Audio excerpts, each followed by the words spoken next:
La Voz de América presenta. Estados Unidos emprende acciones para prevenir la explotación de menores migrantes. Aseguran que ha aumentado un 69% en los últimos años. Hay preocupación en Washington sobre la posible ayuda militar de China a Rusia. Además, el gobernador de Florida asume el control del distrito donde están los parques de Disney. Y en Nicaragua, el presidente Daniel Ortega prohíbe las tradicionales procesiones de Semana Santa.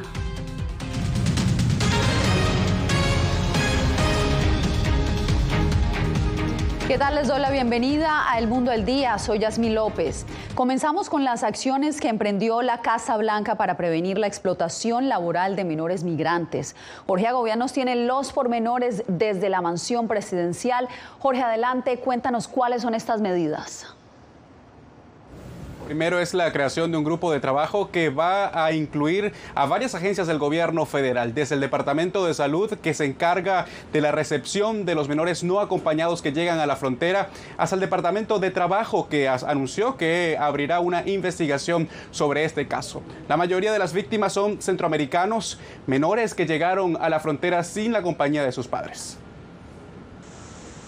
Las medidas fueron anunciadas tras la publicación de 2 investigaciones periodísticas que revelaron la explotación de cientos de menores en trabajos peligrosos. Los departamentos de Trabajo y Salud de Estados Unidos admitieron que la tendencia se ha mantenido desde 2018, desde cuando aseguran que se ha visto un aumento del 69% en el número de niños empleados ilegalmente por empresas. Vemos todos los días el flagelo del trabajo infantil en este país y tenemos la obligación legal y moral de dar todos los pasos a nuestro alcance para prevenirlo. Con demasiada frecuencia, las empresas miran hacia otro lado y afirman que su agencia de empleo o su subcontratista o proveedor es responsable. Todos tienen una responsabilidad aquí. El diario The New York Times conoció los casos de al menos 100 menores en 20 estados del país, pero la realidad sobrepasa ese número. Según los datos del gobierno, 835 empresas habrían empleado a más de 3.800 niños en violación de las leyes laborales, solo durante el último año fiscal. El Departamento de Salud y Servicios Humanos, responsable de la custodia de menores migrantes no acompañados,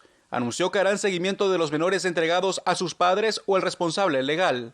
La legislación federal estadounidense prohíbe a los menores de 16 años trabajar en la mayoría de las fábricas. Y a los menores de 18 años se les prohíben los trabajos más peligrosos en las plantas industriales.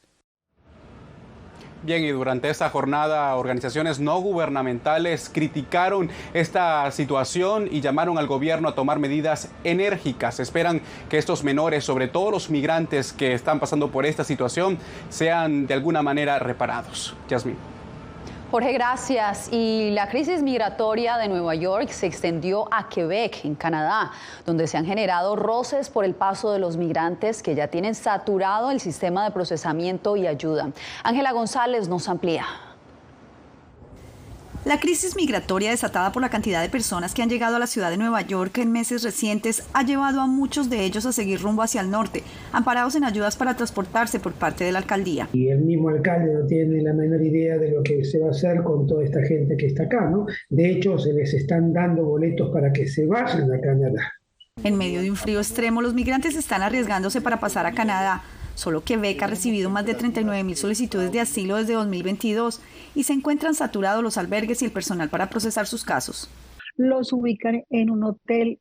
Este número de hoteles ha aumentado a causa del aumento de las personas que han estado llegando. Hay un historial de solicitudes. El gobierno ha aumentado su número de empleados para agilizar este proceso, pero es muy alto, es muy alto. Un vocero del gobierno de Quebec pidió que la ciudad de Nueva York detenga el envío de migrantes a la frontera, lo que ha encrudecido la emergencia humanitaria allí. Canadá hace parte del acuerdo del tercer país seguro que no admite peticionarios de asilo que ya hayan pasado por otro país que los puede proteger, lo que arrincona a los migrantes que desesperados se van quedando sin opciones. Yo de mi parte dijera ni aquí ni allá, ¿verdad? La verdad, porque también está un poco duro de esto del trabajo que no hay. Por su parte, el alcalde ha defendido que los pasajes son pagados por organizaciones caritativas y no por los contribuyentes. Además que su oficina no está animando a ningún migrante a viajar a otro país. Ángela González, Voz de América, Nueva York. Casi 5 años después de una de las redadas más grandes en Estados Unidos, un juez falló a favor de los migrantes detenidos y ordenó una compensación de más de $1 millón para cada uno de ellos. Además del dinero, los afectados podrán recibir beneficios migratorios. La redada se remonta a abril del 2018, cuando el Servicio de Control de Inmigración y Aduanas, conocido como ICE, llegó a arrestarlos en una planta procesadora de carne de Tennessee, donde ellos trabajaban sin documentación. Y en otras noticias, funcionarios estadounidenses intensifican las advertencias sobre la posibilidad de que China envíe armamento a Rusia antes de la reunión que tendrán los líderes Xi Jinping y Vladimir Putin la próxima semana. Vamos en vivo con Jacopo Luzzi. Jacopo, ¿qué ha dicho China al respecto? Bueno, Yasmín, China ha dicho que su alianza con Rusia es pacífica y que busca la paz en Ucrania. Sin embargo, Estados Unidos afirmó que los chinos ya brindan asistencia no letal, como imágenes satelitales para detectar armas ucranianas. China se ha mostrado reacia a aumentar su apoyo para no deteriorar sus relaciones con Occidente, pero en Estados Unidos se teme que ahora Beijing entregue 100 drones a Moscú. China sopesa dar 100 drones de combate y otras armas letales a Rusia, según el presidente republicano del Comité de Asuntos Exteriores de la Cámara de Representantes. Y otros funcionarios estadounidenses advierten que Beijing podría aumentar su apoyo a Moscú en la guerra en Ucrania, empezando con el envío de municiones. El hecho es que se reunirán la próxima semana el presidente Xi y Putin para discutir esta alianza profana de que tienen que poner armas en Ucrania. Para mí es muy inquietante. El director de la CIA, William Burns, dijo que China estuvo sorprendida por el firme apoyo demostrado por los aliados de Ucrania y la debilidad militar de Rusia en el campo de batalla durante el año pasado. Sin embargo, el Pentágono confirmó este martes lo que ya dijo la Casa Blanca. No hay evidencia de entregas de armas letales por ahora, pero no lo han quitado de la mesa y por eso queremos dejar muy claro que sería una mala decisión si deciden hacerlo. Estados Unidos ha intensificado las advertencias públicas a China sobre las posibles consecuencias del suministro de armas a Rusia. No puede estar presentando propuestas de paz por un lado, mientras que en realidad alimenta las llamas del fuego que Rusia ha iniciado por el otro lado.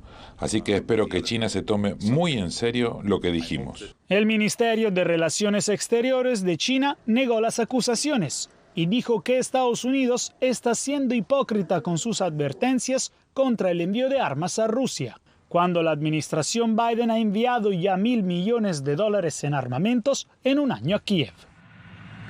Las preocupaciones sobre la postura agresiva de China también aumentaron después de que funcionarios estadounidenses derribaran un globo espía chino este mes, después de que pasara sobre el territorio continental de Estados Unidos. Funcionarios estadounidenses dijeron que el globo era parte del vasto programa de vigilancia internacional de China. Yasmín. Gracias, Jacopo. Y regresamos a Estados Unidos porque el gobernador de Florida, Ron DeSantis, firmó una ley que anula la autonomía de la empresa Disney sobre los parques temáticos en Orlando. La medida ha sido vista por algunos como una represalia por la objeción de Disney a otra ley firmada por DeSantis en marzo pasado sobre la comunidad LGTB. Se cristaliza una polémica ley en Florida que reconduce las operaciones en los parques temáticos de la empresa Walt Disney World en Orlando. El gobernador Ron DeSantis firmó la legislación que anula la autonomía de la que gozaba esa empresa desde 1967 para el mantenimiento de estos espacios de entretenimiento masivo. Ahora, todo cambia. La zona que se llamaba Distrito de Mejoramiento de Reedy Creek pasa a denominarse Distrito de Supervisión de Turismo de Florida Central.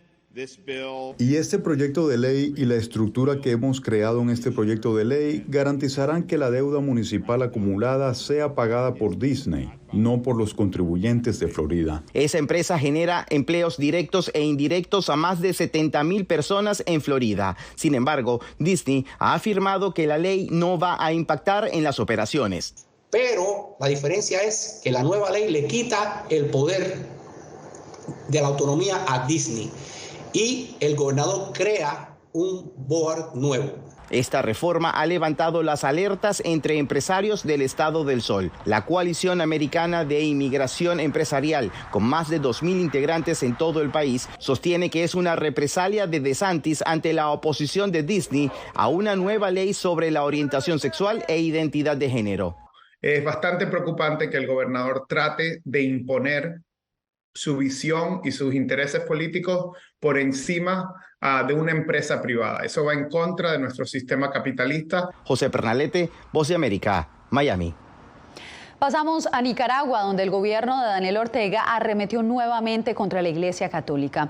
En una nueva orden prohibió las procesiones durante Semana Santa. El informe lo envía Donaldo Hernández.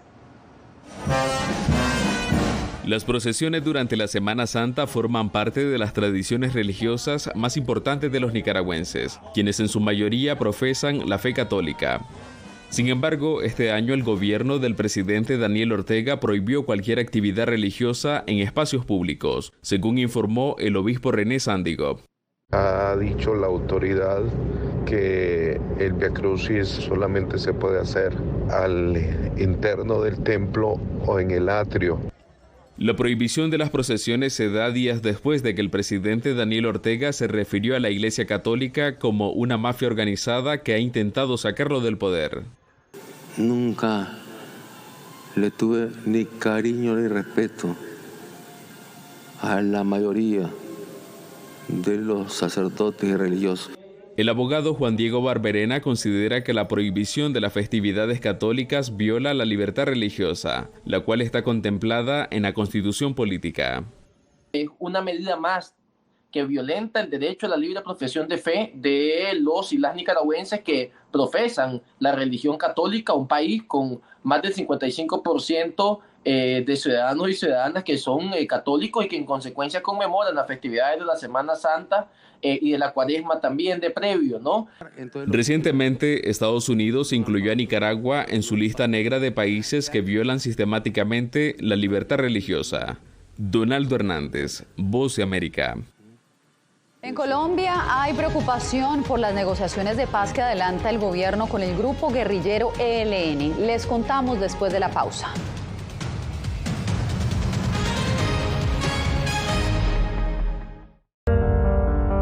En tiempos de cambios, cuando el mundo parece incierto y lo que escuchamos no refleja lo que vemos,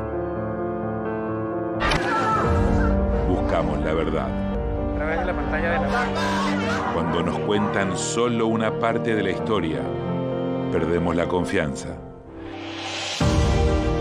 En momentos de crisis, nuestros sueños, esperanzas y deseos de un mejor mañana dependen de una prensa libre.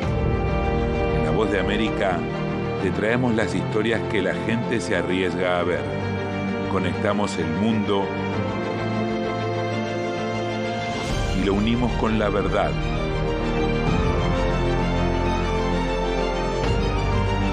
En La Voz de América te presentamos el panorama completo. ¿Qué tal? Desde Washington comienzan las noticias en El Mundo al Día. Día a día, desde la capital de Estados Unidos y donde se producen las noticias que más te impactan. El objetivo es llegar al otro lado de la frontera para pedir asilo. La Voz de América te conecta con El Mundo al Día. Los hechos más allá de la noticia. Para que tomes decisiones bien informadas. En el lenguaje que quieres, donde quieras y como prefieras.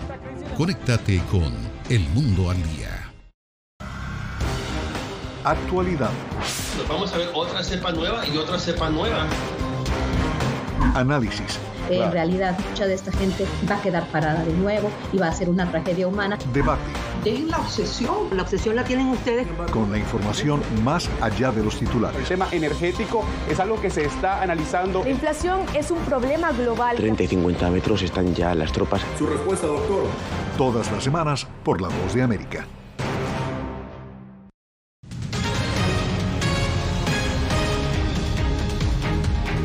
Mientras en México avanza el segundo ciclo de diálogos de paz entre el gobierno colombiano y el ELN, en varias zonas de ese país denuncian que esta guerrilla sigue ejecutando secuestros y asesinando militares.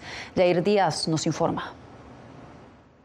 Sobre las 6 de la tarde llegaron unas personas, un grupo armado se los llevó. Fernanda Velázquez es esposa del suboficial del ejército Libbey, Danilo Bravo, secuestrado el pasado 14 de febrero por la guerrilla del ELN en Arauca.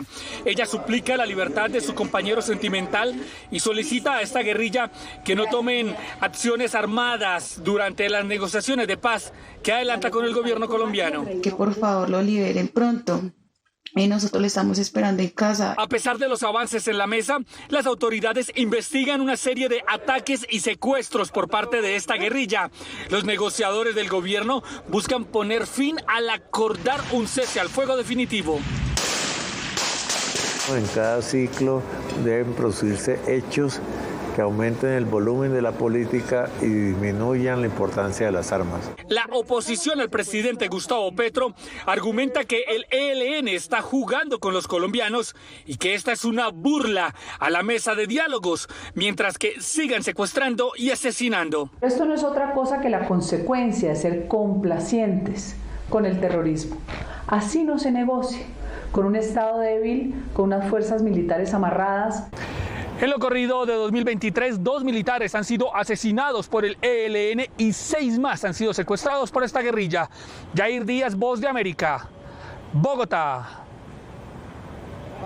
Estados Unidos le solicitó al gobierno de México la extradición de Ovidio Guzmán, el hijo del capo de la droga Joaquín alias El Chapo Guzmán. Las fuerzas de seguridad mexicanas arrestaron por segunda vez a Ovidio en enero, luego de que en el 2019 su captura desencadenara una ola de violencia.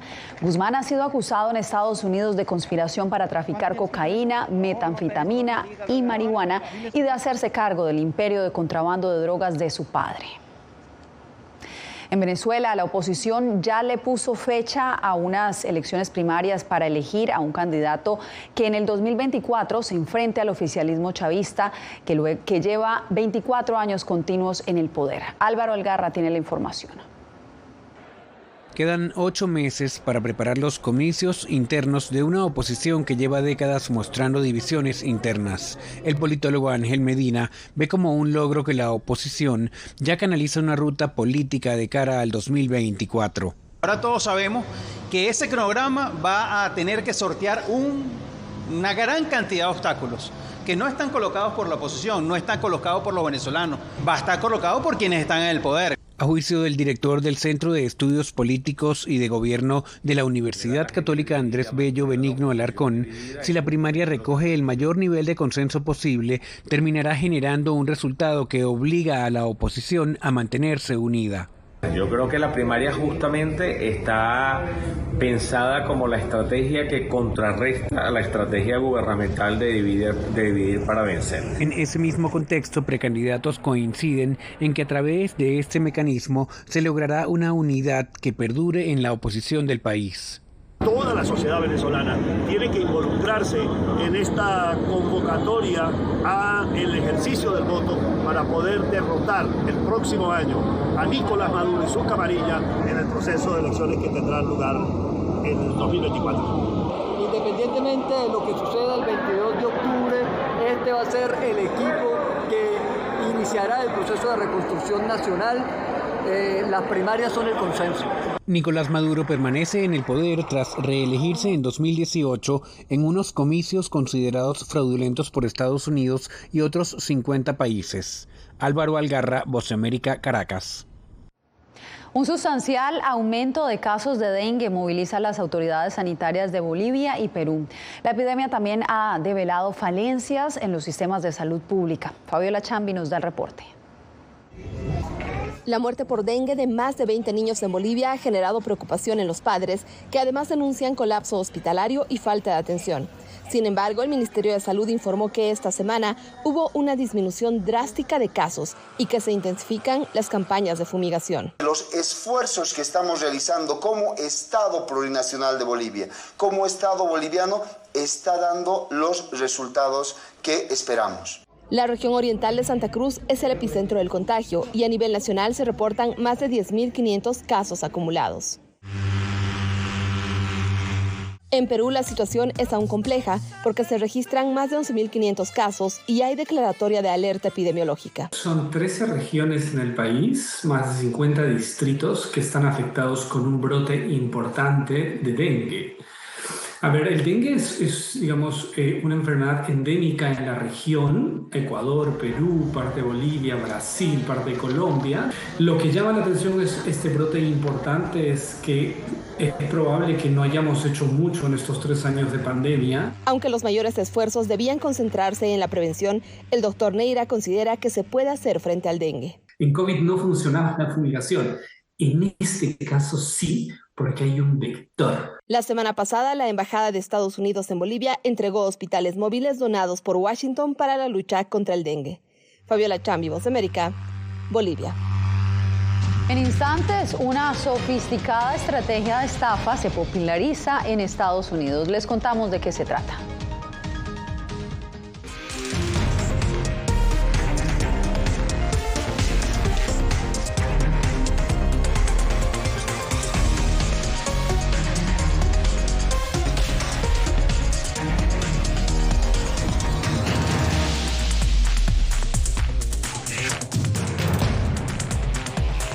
Venezuela 360, cada semana por La Voz de América.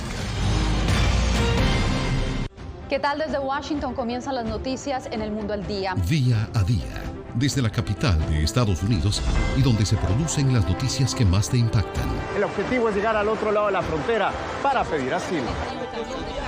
La Voz de América te conecta con El Mundo al Día, los hechos más allá de la noticia, para que tomes decisiones bien informadas, en el lenguaje que quieres, donde quieras y como prefieras.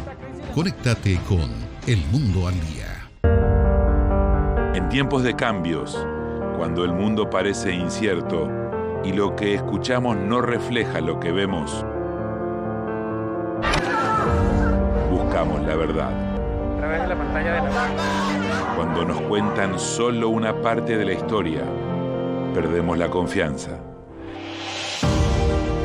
En momentos de crisis, nuestros sueños, esperanzas y deseos de un mejor mañana dependen de una prensa libre.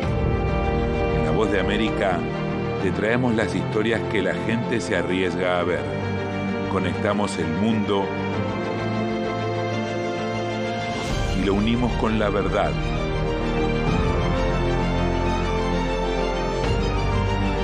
En La Voz de América te presentamos el panorama completo.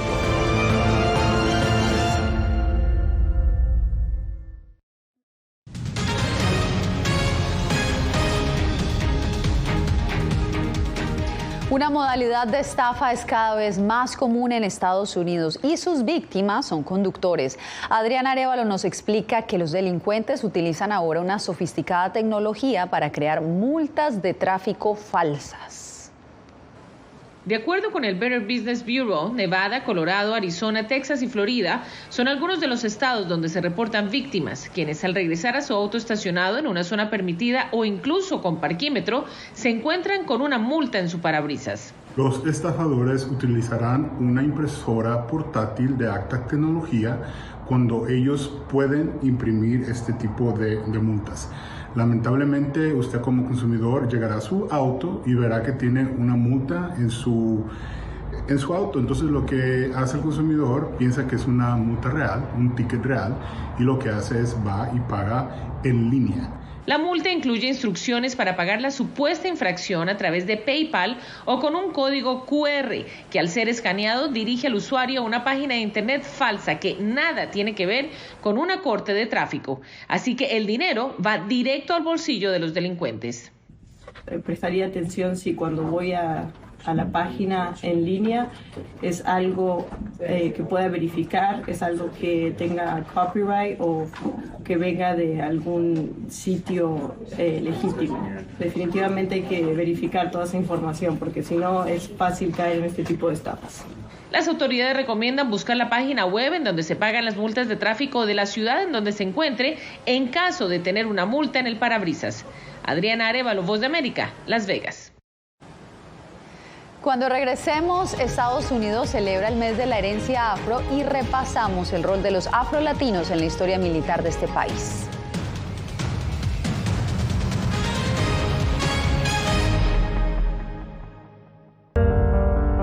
En tiempos de cambios, cuando el mundo parece incierto y lo que escuchamos no refleja lo que vemos,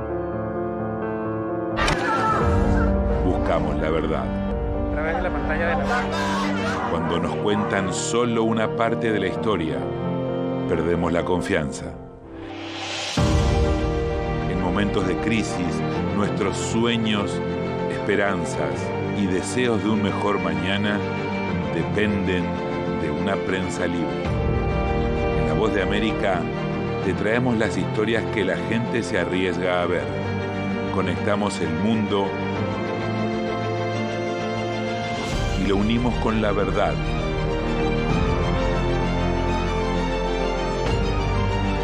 En La Voz de América te presentamos el panorama completo.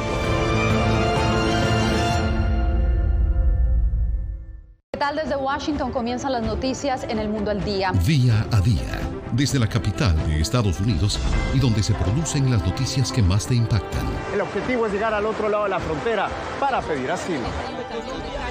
La Voz de América te conecta con El Mundo al Día. Los hechos más allá de la noticia. Para que tomes decisiones bien informadas. En el lenguaje que quieres, donde quieras y como prefieras. Conéctate con El Mundo al Día.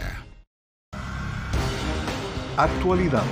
Nos vamos a ver otra cepa nueva y otra cepa nueva. Análisis. En realidad, mucha de esta gente va a quedar parada de nuevo y va a ser una tragedia humana. Debate. Dejen la obsesión. La obsesión la tienen ustedes. Con la información más allá de los titulares. El tema energético es algo que se está analizando. La inflación es un problema global. 30 y 50 metros están ya las tropas. Su respuesta, doctor. Todas las semanas por La Voz de América.